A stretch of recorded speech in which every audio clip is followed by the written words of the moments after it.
Welcome to the Strength and Courage podcast, a podcast focused on helping you lead with strength and courage in every situation you face.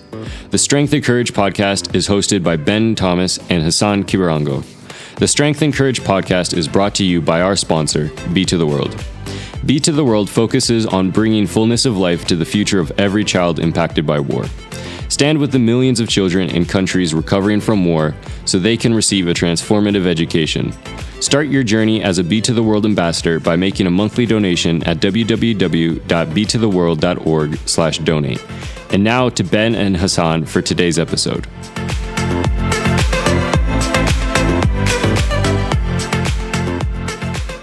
Friends, welcome to the Strength and Courage Leadership Podcast.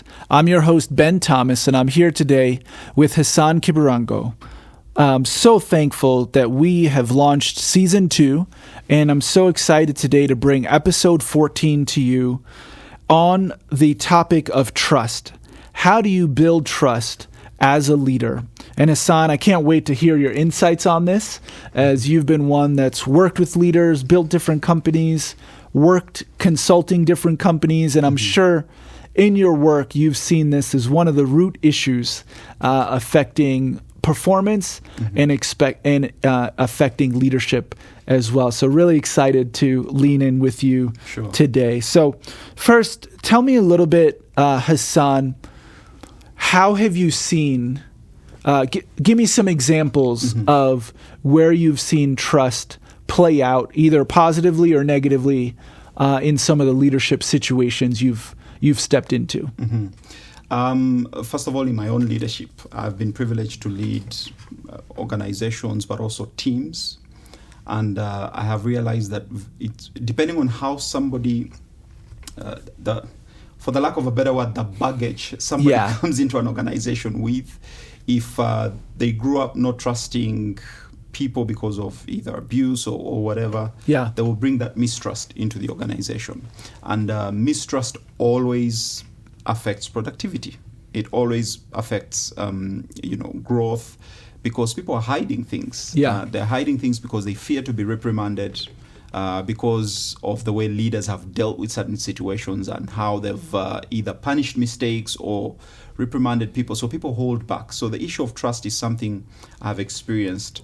Depending on based on how I grew up and how I was raised, I went through a phase of my life when I was a teenager where I was grossly abused by somebody who was supposed to be a guardian over me. So he physically abused me. He had issues, really. But I just chose not to trust anybody. Because as a young man, when your trust is broken, somebody says they're going to do something, they don't do it, somebody treats you like you're less than, it creates this emotional deficiency around trust. So, because I was young and I didn't have enough knowledge on this matter, that's how I led, that's how I served, and it was painful for both myself and the people that I was leading.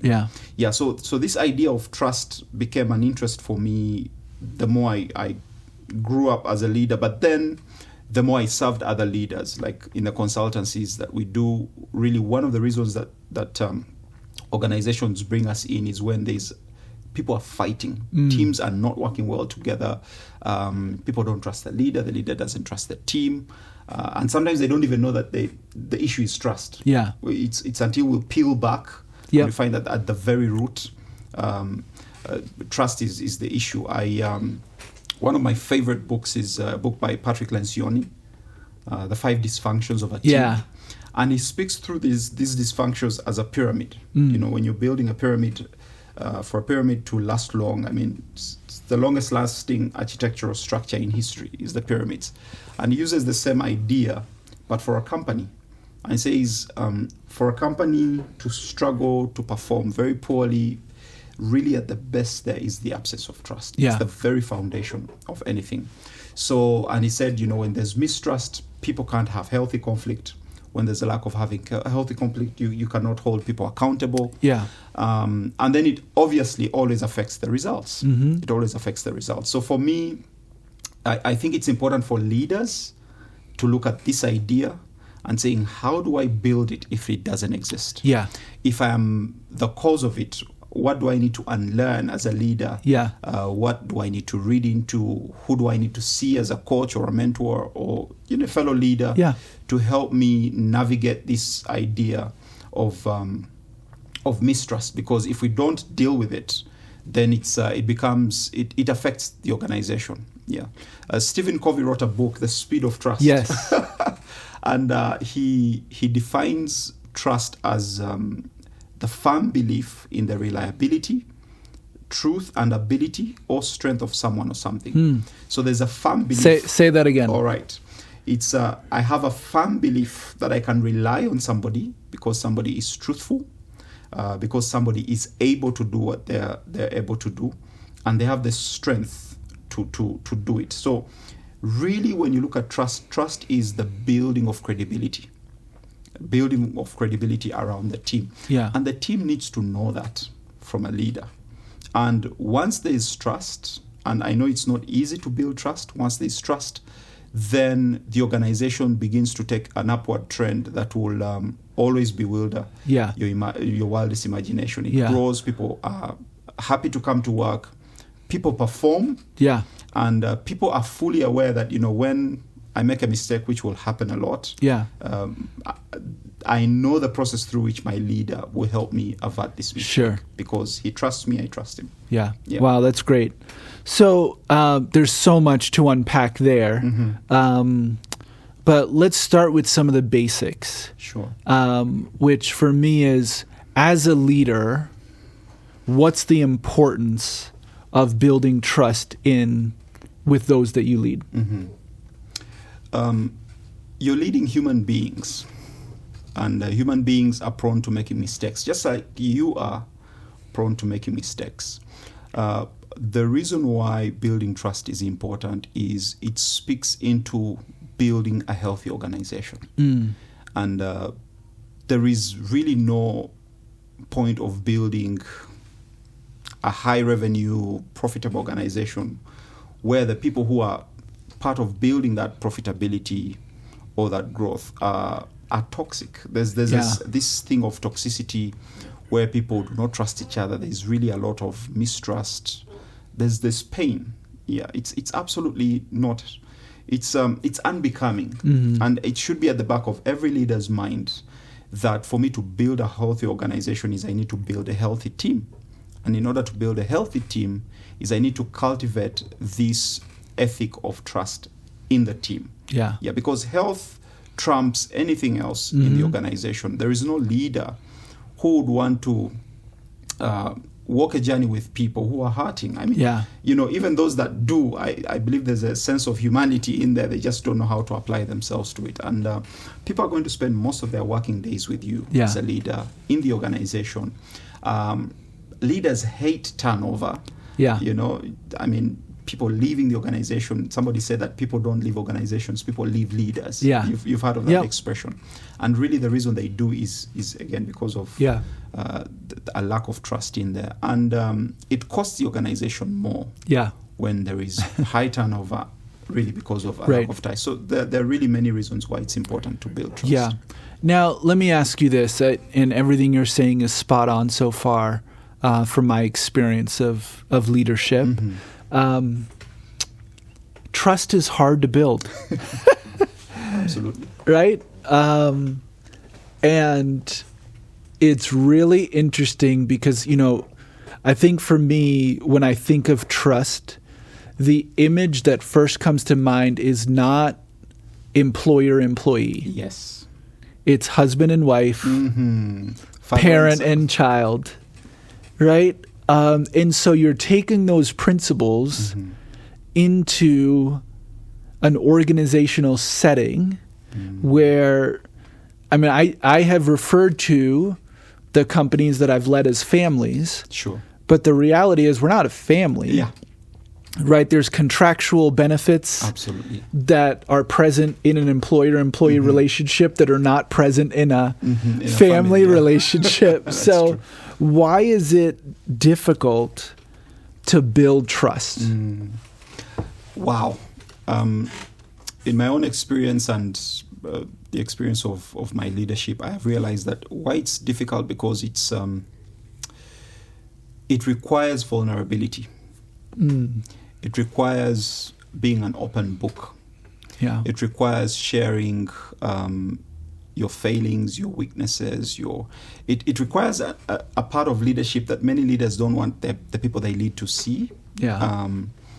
And sometimes because their fingers have been burnt, people have trusted in the past and their trust has been broken. They're like, I'm not trusting again. You know what you need to do. You have a contract. These are your KPIs. Yeah. In terms of do what you need to do. Let's keep this strictly professional. So the people are very guarded. Yeah. Yeah, and people don't want to be hurt. People's feelings have been hurt for long in different instances, and where trust has been extended, it's been broken for many. So sometimes that's why it's difficult for people to trust, because it requires a sense of vulnerability that is not as easy to give, because either people have broken it, or some people don't even know how to build that area of trust. And vulnerability means, as a leader, I'm going to make mistakes. Is it okay for people to see me making mistakes? Because people put us on a pedestal as leaders, and sometimes leaders think that the expectation is always to be on your A game, get things right, do things right. Yeah. So sometimes I feel that's why it's difficult. I don't know in your own experience. Oh, I'll because I know you're a fairly vulnerable leader. But does it come easily for you as well sometimes? I think it's become more and more natural to be vulnerable.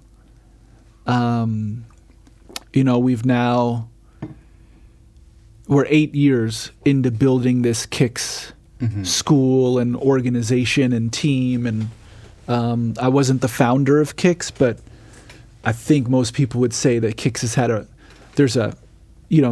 rebirth with our 8 years of leadership, all still pointed towards the vision and mission of the school. Sure. But I think I was devastated, Hassan.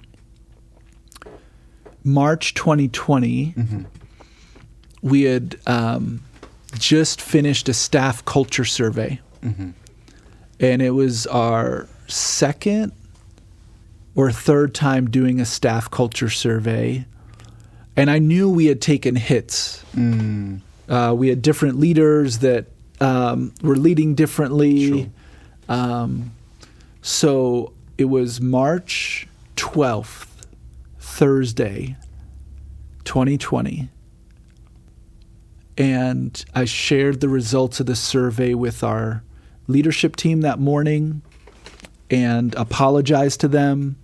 And then I called for an all-staff meeting that afternoon and apologized to them that while I wasn't the only contributor to a poor staff culture, I was the leader. Yes. And so ultimately the responsibility is mine.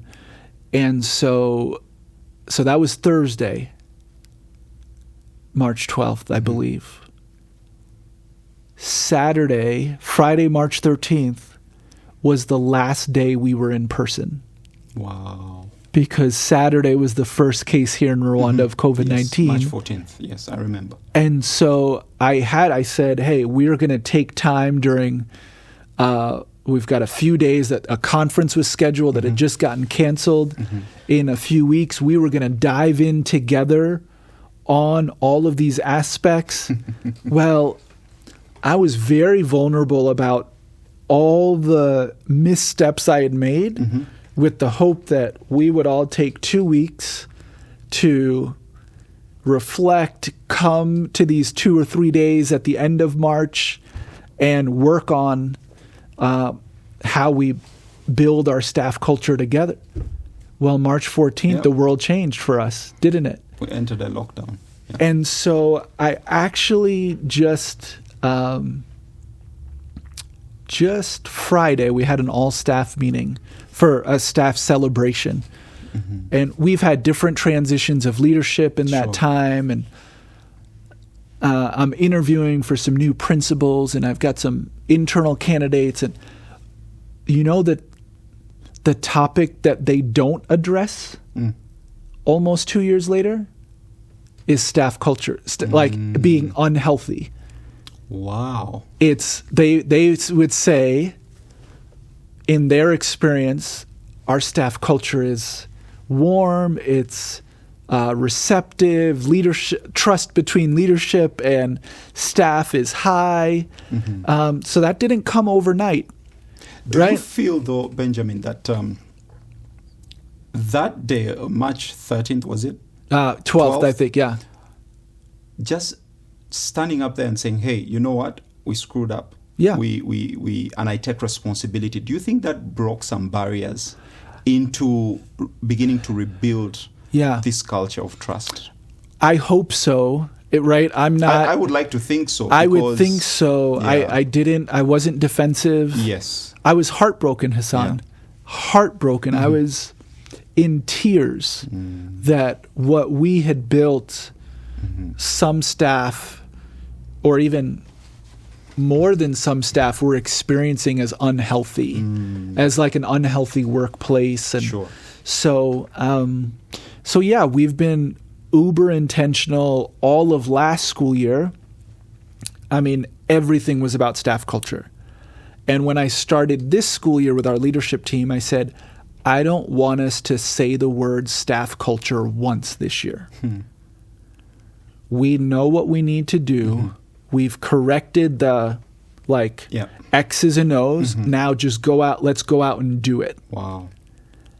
And I stood before our staff on Friday, and it was the first time our staff had been together. We had several staff out with COVID as we started this semester, and I said to them, I said, guys, just know how deeply grateful I am for each of you.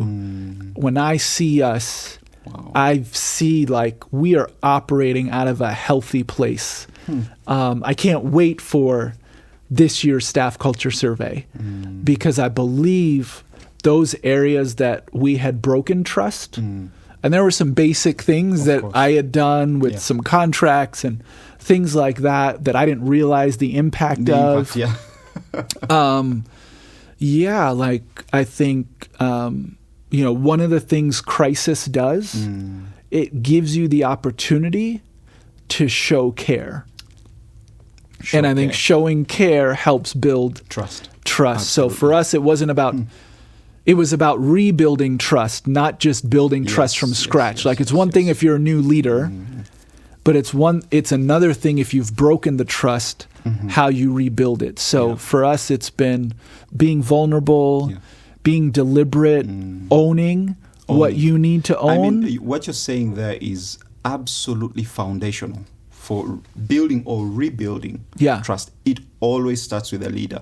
And I'm telling you, we keep telling these leaders that we have an opportunity to serve, is that trust is the most difficult thing to build on a team. And it's going to require, as a leader, to be absolutely vulnerable. And to really come out there before your team, because chances are they see these weaknesses, they see, and chances are you've hurt them in ways that sometimes you don't know. I mean, when you say you were heartbroken because for the first time, you were probably revealed to this information out of a survey.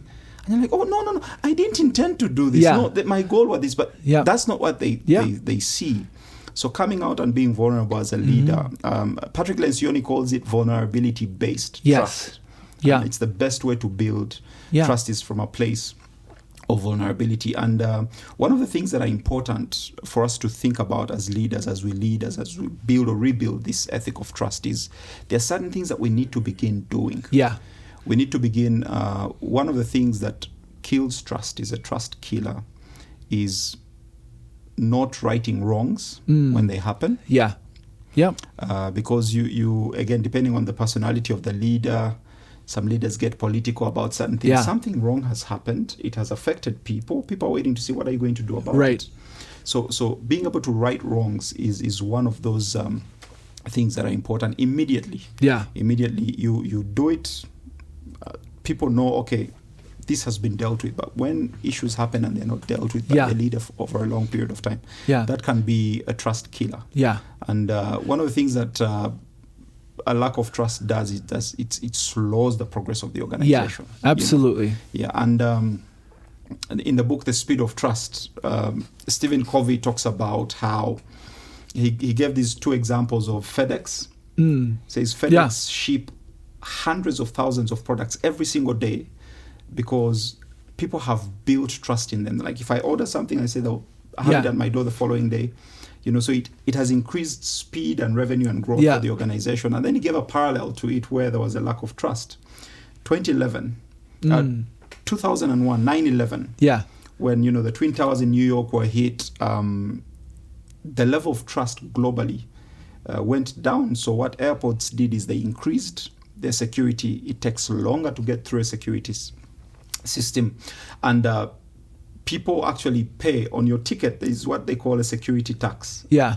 Yeah. And the other synonym to that is a trust tax, because they don't trust us anymore. They don't trust us anymore because of what happened. A few people, fanatics, did something. So that's what happens when trust is lost. Even in an organization, it becomes more costly for the organization because they have to undo so many mistakes that are done. People are not open to share their ideas, or people hide mistakes that they do which affect the organization. On the other hand, when there is trust, people are open. Yeah. It costs the organization less. There's growth if you're a profitable organization, but there's health that is built within the team. Yeah. And that should be the goal of every leader, to build team by building trust. Yeah. And so I really would like to recommend to the listeners out there, if you're a leader, please get these two books, The Speed of Trust, Stephen Covey. He really, really digs deep by talking about trust and the 5 dysfunctions of a team. Yeah, absolutely. And I'll say, Hassan, just to that point of,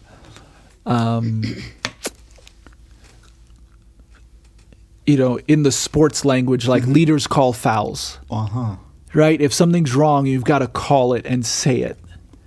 And for some leaders, it may be easier to call that foul on yourself. For some leaders, it's the opposite. Calling a foul on yourself feels like failure, right? But for some of us, calling a foul on myself, you're okay with. But calling a foul on someone who works for me, and especially as an organization gets larger, like I have very few direct reports in my organization. Okay. Like most of our people report to somebody else, right? And so you confronting someone to be able to, and even that word confronting sounds like loaded, right? But you have to be willing to say, hey, Hassan, let's talk through that. Run that back to me. So one technique I've found is just playing the scenario back. Hassan, okay, I want us to talk about this. Okay. Is there anything you would do differently if you could do it again? Right? Because if there's someone of high character, right, most likely if you're uncomfortable with how they handled it, they're probably uncomfortable as well. That's true. And the last thing they need is for someone to say, I can't believe you did that. Yes. Right? They already know. They missed it. So give them the chance to say, hey, let's run through that. How did that feel for you? Is there anything you would do differently? Yeah. You know what? Next time we go through this, I do want you to handle that differently. What do we do? What do we need to do right now to correct that step? Right. And so it's a lot more. You're coming alongside, leading out of you are leading out of a trust that you as the employer, you as the leader, you have a level of trust in this person that just screwed up to make it right. And so it shows up all over the place. That's true. Right? So if you can lead from a place of you're showing trust, and trust does not mean, whatever you want. Yes. Yeah. But it's that firm belief. What Covey calls the firm belief in the reliability Yes. of somebody. Yeah. Even when they mess up, they're able to draw from Yeah. that bank account that my boss believes in me. Yeah. And even us, we're able to, to let them know. Yeah. But that doesn't mean, condoning repeated mistakes. That means you correct them. You got to guide correct them. Yeah. And make sure that people do. And then if that trust isn't there, well, that's a hiring issue. Exactly. Right? Like Absolutely. that you've got to figure out. And then let me just speak to, for those that are too prideful. Yes. To say, well, I don't do anything. Like, I'm the boss. I can't admit that I did something wrong. Yes. Why not? Yeah. Nobody, Now that's that's such an elephant in the room. Yeah. I don't even know how to, because being a Rwandan, I will tell you, there are elements of that are cultural. Absolutely. We grew up with our parents. They never did anything wrong, quote unquote. Yeah. And even when they did, it is unnatural for them to apologize. So we grew up through that culture. Then we find ourselves in organizations where we are either being led or we're leading. So I've noticed that there's a cultural element that we just need to grow out of because it doesn't help. Yeah, and it's not just Rwandan. That's almost everywhere, right? Absolutely. Like, because here's the thing, and I would just say to leaders, I want to give you permission to acknowledge when you're wrong. We are humans. While we are the top of the food chain, we have sin in all of us that we screw up every single day. So I think the sooner you can get to a spot of understanding your vulnerability and addressing it and letting people come alongside of it, I think the faster you're going to build that trust and build the organization as well. So, Hassan, let me close. This has been great. Let me ask, as we get to the close, what are some tips you can give to leaders on how to either build trust as they lead or rebuild trust as they lead? Thank you so much. Number one is just look into the mirror first of all, and ask yourself a question: do you want your organization better? And for your organization to be better, the matrix shouldn't be more money in the bank. That is a good result. Yeah. But the matrix should be, how healthy is my team? Yeah, and I'm sure as a leader, if you've led your team for a while, you have a pretty good sense of whether your team is healthy or not. Yeah. And we're here to tell you, based on our own experiences as leaders, based on the things that we've read, is that trust is really always at the core of some of these things. So number one is just be honest with yourself and say, I need help. I need to get better at this. What do I need to talk to somebody? Right. Do I need to read a book? We've just recommended one, The Speed of Trust. Do I need to attend a seminar? Whatever you need to do, there has to be a sense of action that comes out of that place of saying, we need to move our organization to a place of being better. There are other things that mean a lot to your team that need to start happening. Number one is if you make commitments as a leader, the quickest way to build or rebuild trust is to keep your commitments. Yeah, absolutely. When you come into a staff meeting, you say, this is what we're going to do, this is where we're going, this is what I'm committed to as a leader to help you do your best work.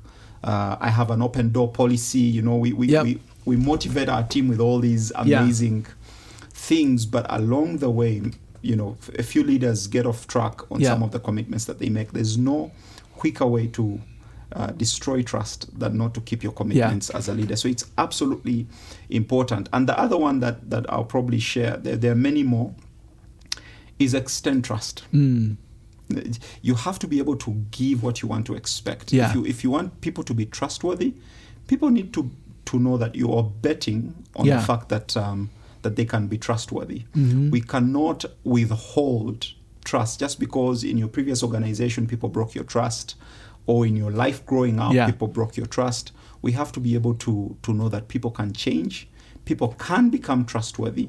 So when we extend that trust, number one is we have to be trustworthy ourselves as leaders to build it.